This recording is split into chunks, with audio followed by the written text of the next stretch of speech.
It's Monday, November 28. In the headlines, more cops for the Christmas season. Jamaicans urged to unite against gender-based violence.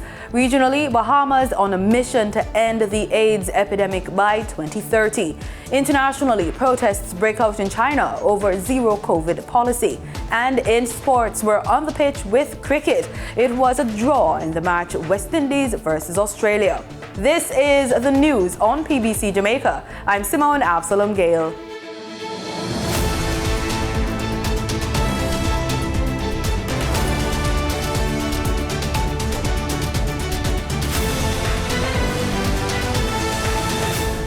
The Yuletide season is upon us. To this end, the Jamaica Constabulary Force plans to add 300 new members to their ranks. Prime Minister Andrew Holness made this announcement at the Jamaica Labour Party's Central Executive meeting held at the party's headquarters on Belmont Road in St. Andrew on Sunday. He says a new batch of cops will help with ensuring the safety of Jamaicans during the upcoming Christmas seasons. He says a new batch of cops will help to ensure the safety of Jamaicans during the upcoming Christmas season.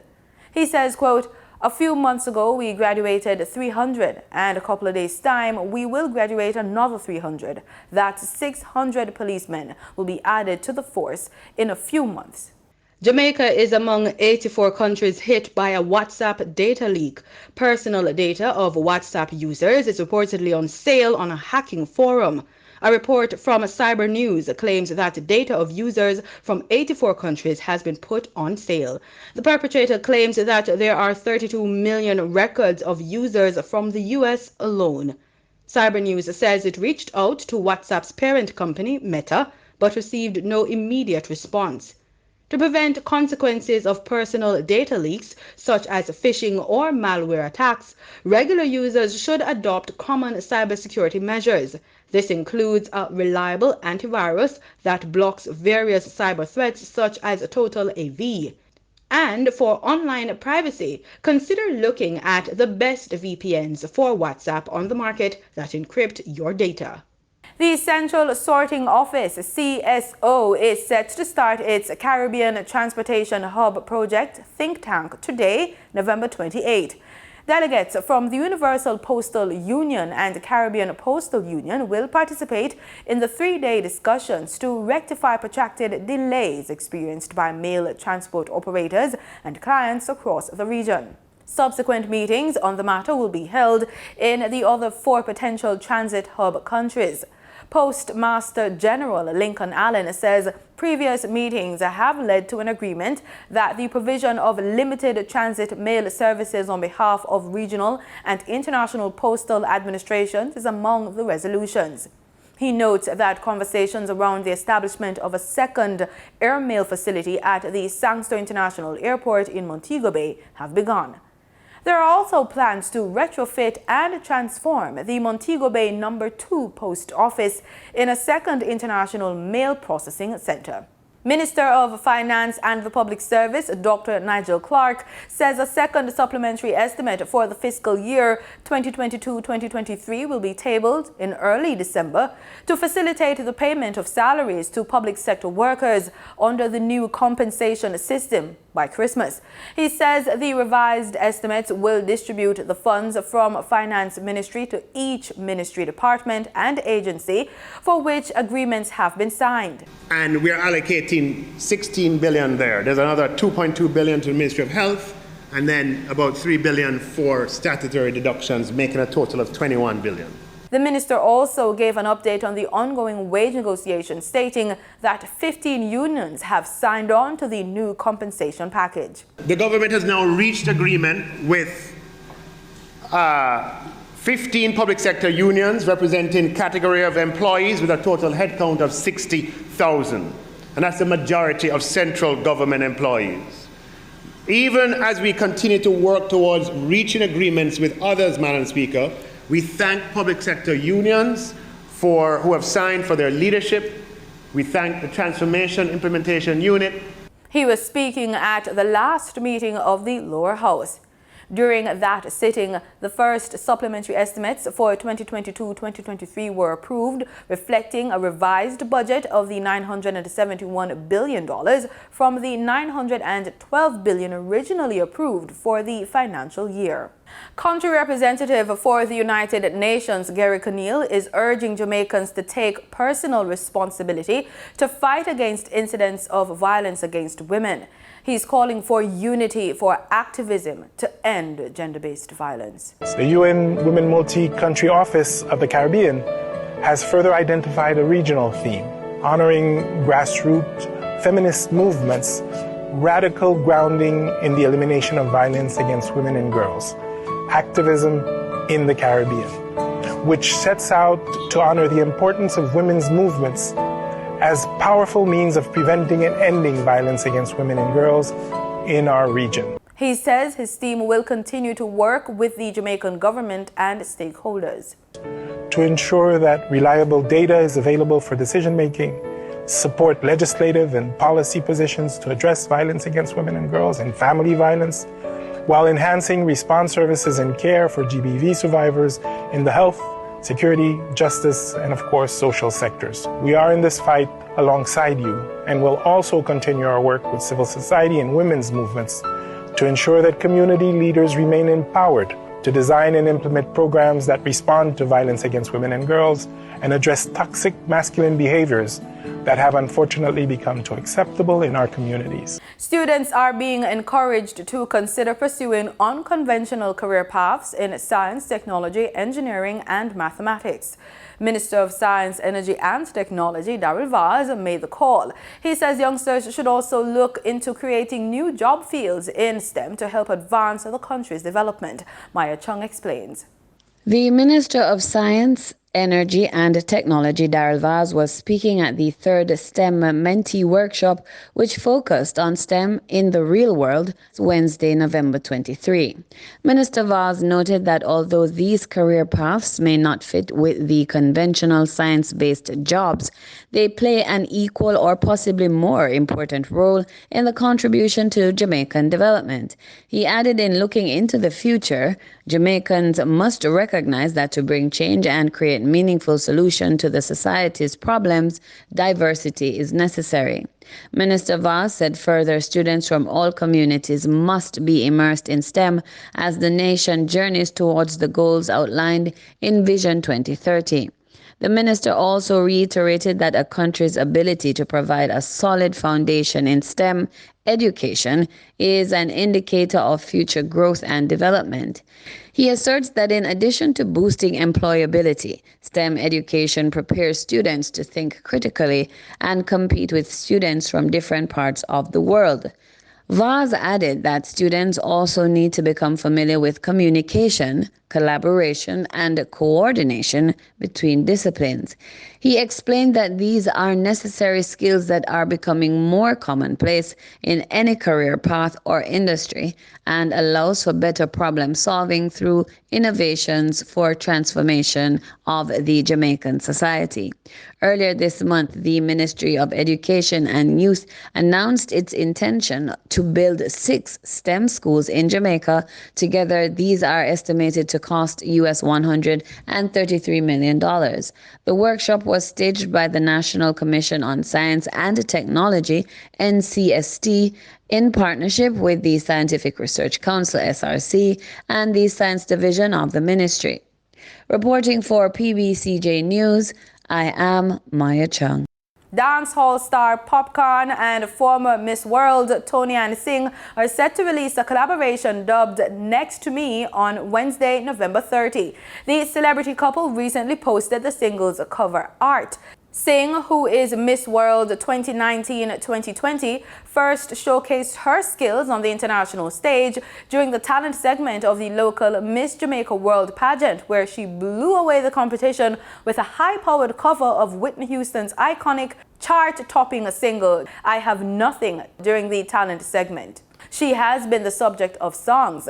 She was the center of attention of Burna Boy's Tony Ann Singh, which features Popcorn and appears on Burna Boy's Love Damini album. Time now for the business report. Maya Chung is filling in for Danita Rodney.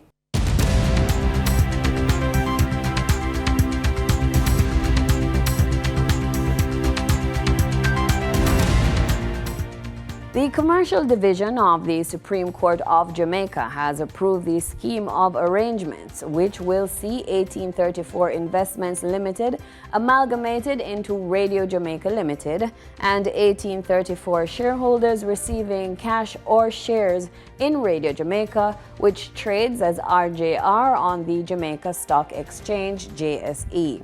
In a release, 1834 Director Monica Ladd stated, "While it is bittersweet to say goodbye to 1834 Investments, they are thrilled about the unique opportunities this amalgamation will create for those who have chosen to participate in the new Radio Jamaica Limited."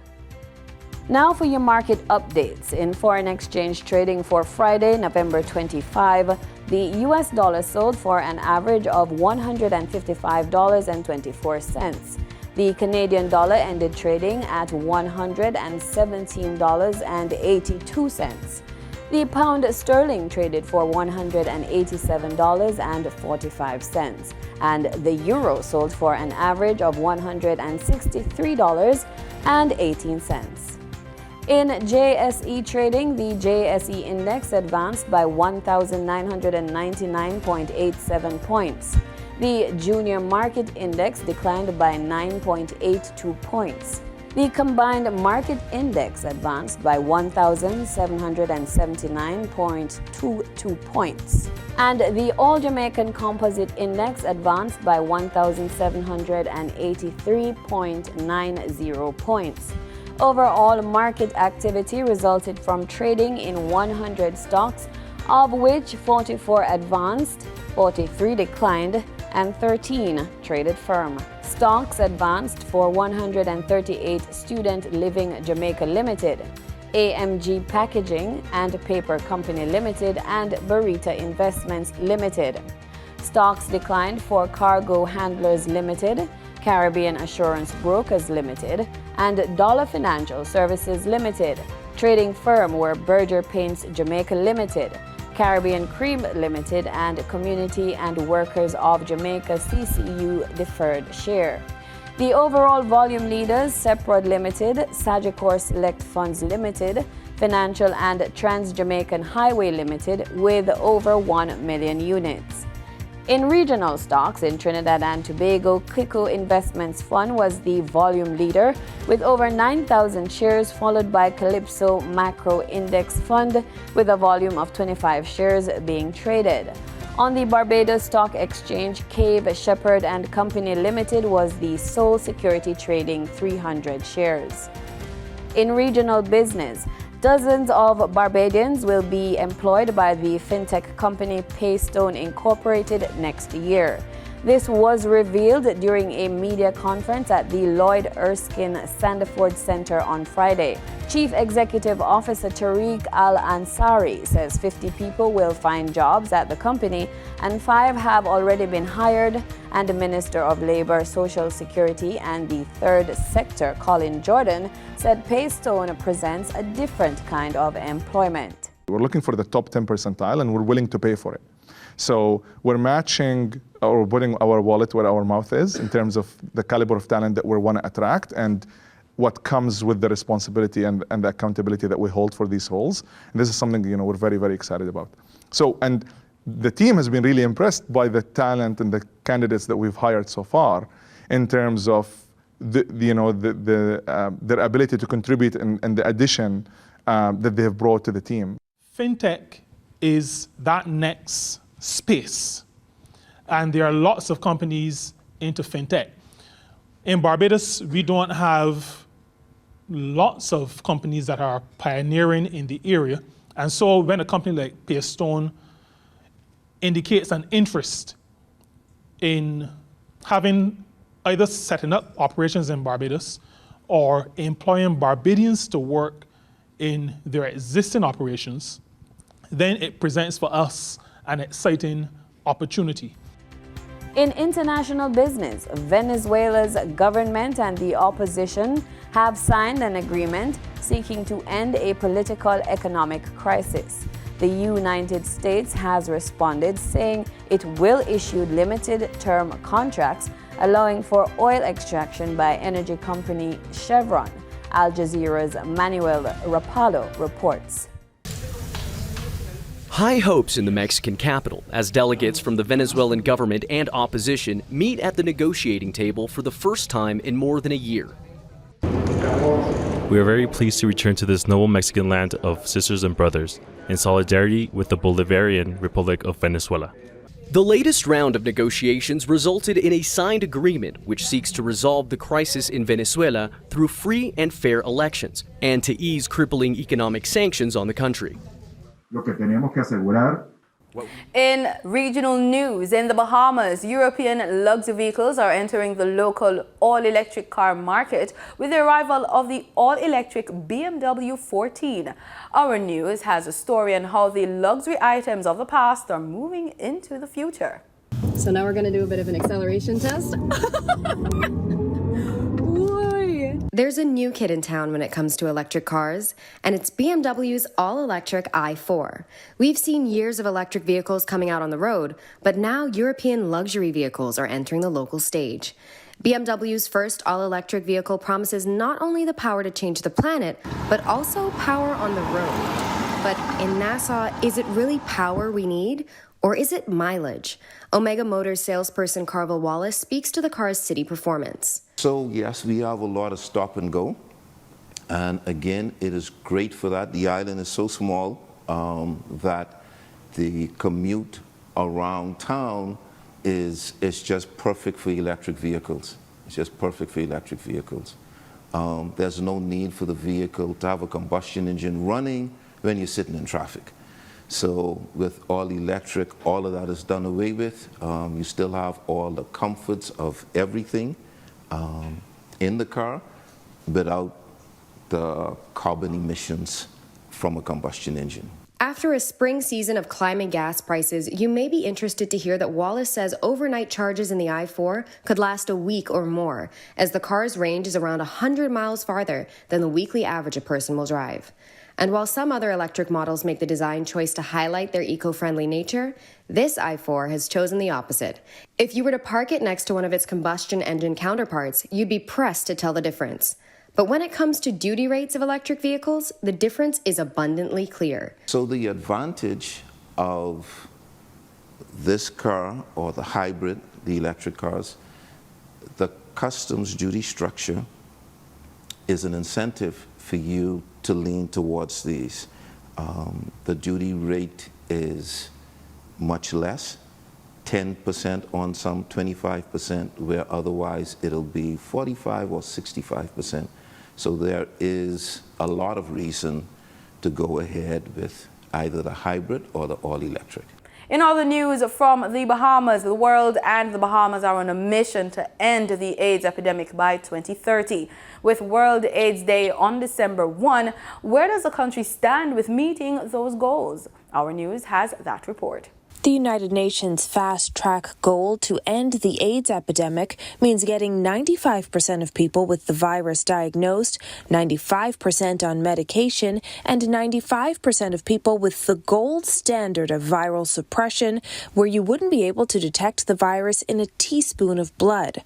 Director of the National HIV, AIDS, and Infectious Diseases Program for the Bahamas, Dr. Nakia Forbes, says the Bahamas is making good progress. I'm happy to say that we have made progress over the years.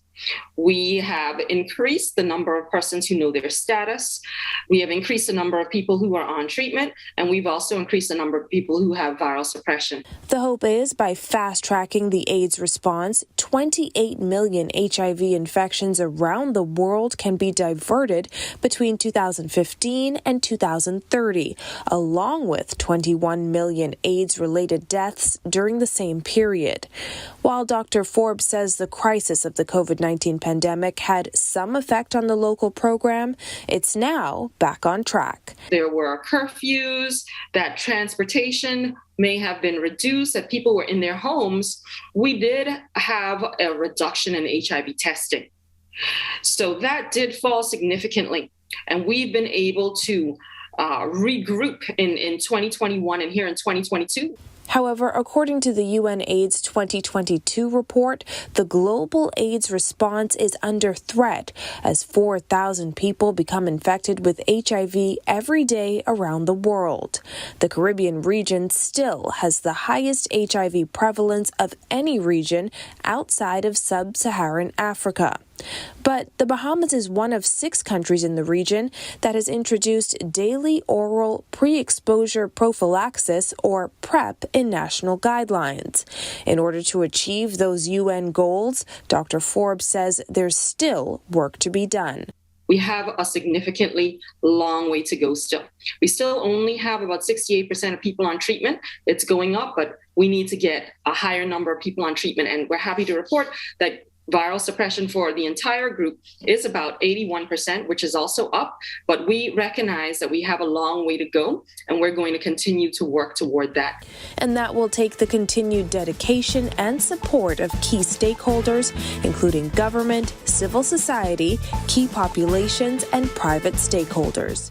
In Belize, Minister of the Blue Economy Andre Perez supported a press release issued by the Office of the Prime Minister last week that there is no consideration being given for any kind of offshore oil exploration. Minister Perez says the oil that Belize has would probably be more valuable if they kept it underground than to extract it. There is nothing on record that has been discussed in Cabinet about seismic.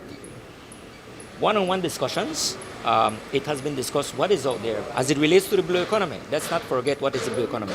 And we have to educate our people what is the definition of the blue economy. And the definition of the blue economy basically states is that whatever is out there available for us, that is there for us to take, to extract, whether it's seafood or whether it's out there, we do it in a manner that is environmentally friendly and at the same time very much sustainable. Now, back to what that organization sung the alarm bells, like if the sky is falling down. That's what I call it. It's regrettable.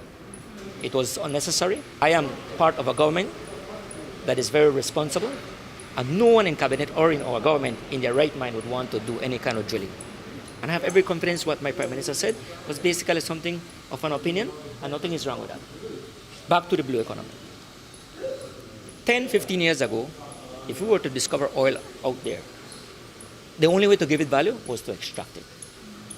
What this organization fails to see is that nowadays, if you see today, we no longer look at the value of oil only extracted. There perhaps is more value by having that oil kept under the ground. The blue economy calls for having what is out there to give it, to quantify it, to add it to our economy. Trust me, these are the things that we have to look in consultation with our people. That is important as well. We do appreciate what this organization gets in terms of their funding, but I would want to suggest that she should rather invest it in our people right now. Many fisher folks got displaced. We need money right now. We lost almost $19 million in damages right now. We have to find those funds to assist our fisher folks. This is where we invite this organization to work along with our department. We'd be happy to collaborate with them. In Grenada, GBN News sought public feedback on the impact of the continued woes faced relative to regional airlift as it takes spotlight after Grenadians were left stranded overnight. Grenadians were among people stranded overnight in Barbados after an inter-Caribbean flight to Grenada was cancelled and they were left out of a recovery flight. A report published on Barbados Study on Thursday reported scores of customers bound for Grenada via inter-Caribbean Airways being stranded in Barbados after the airline cancelled flights on Tuesday and bumped them off Wednesday's recovery flight with no form of compensation. The article reported that customers were at the neck of the Turks and Caicos Islands-based carrier regarding its lack of care and concern and deplorable customer service. Social media users took to the comments section to share their thoughts about this development. The following views are that of members of the public and not of the Grenada Broadcasting Network. Melvin said, over the years, CARICOM leadership didn't make life easier for us. $4,000 to travel to Jamaica, free movement of people from Liat to BWIA, now Caribbean Airlines. Now they're talking about boats moving people up and down the Caribbean. This person said, flights from Barbados to Grenada always have these kind of hiccups. Jay said, the entire CARICOM is acting a fool. #rubbish. And this person said, this was our exact experience. If this airline is all there is, I foresee that I will never travel again. The trauma was just too much for me. Delay and cancelled flights is one thing, The noise and turbulence and trouble to land was a whole other traumatizing experience. Never again. In international news, protests against China's restrictive COVID-19 policies have spread to more cities as anger mounts over a deadly fire in the western Zhejiang region, which has been connected to the country's strict lockdown policies. Hundreds of students rallied at their campus on Sunday. The AFP news agency reported chanting "Freedom will prevail" and calling for an end to lockdowns. Al Jazeera has that report. A rare show of defiance against China's leadership. Police drag away protesters in the country's biggest city, Shanghai. They're calling for President Xi Jinping to step down and lockdowns to be lifted. That's after 10 people were killed in a fire at an apartment block in Urumqi. Social media users blamed the lockdown in the Xinjiang region for hampering rescue efforts. Analysts say growing opposition to China's zero-COVID policy is fueling wider unrest. Because of how many people are on the streets on the one hand, but also because it goes from the topic COVID lockdown to questioning the whole system of China, the government of the Communist Party and of Xi Jinping, because the people see him responsible for this zero COVID policy. So the leadership must be worried very much, and it's very hard for them what to do.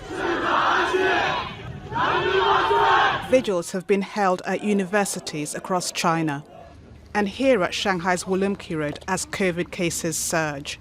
China is the last major world power to enforce a zero COVID-19 strategy. It's continuing with snap lockdowns, lengthy quarantines and mass testing to deal with outbreaks, methods abandoned by other major nations. Record numbers of COVID-19 infections have been recorded for days in a row, and many people are running out of patience.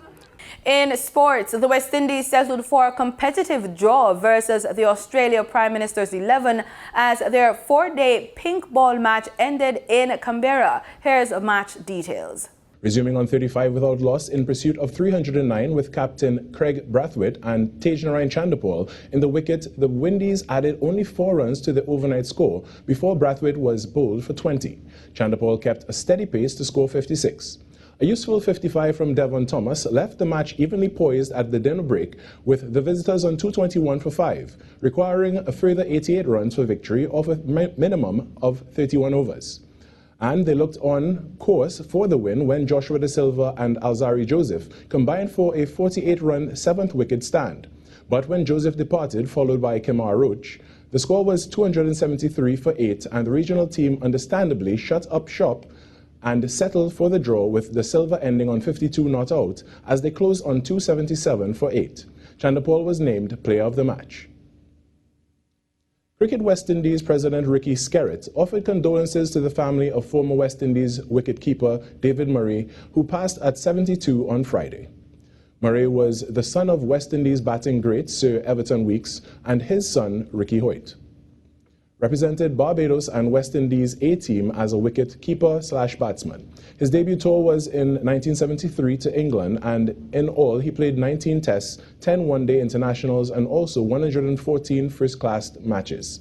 In a release, Skerritt said Murray was a gifted wicketkeeper and a stylish middle-order batsman who loved the game.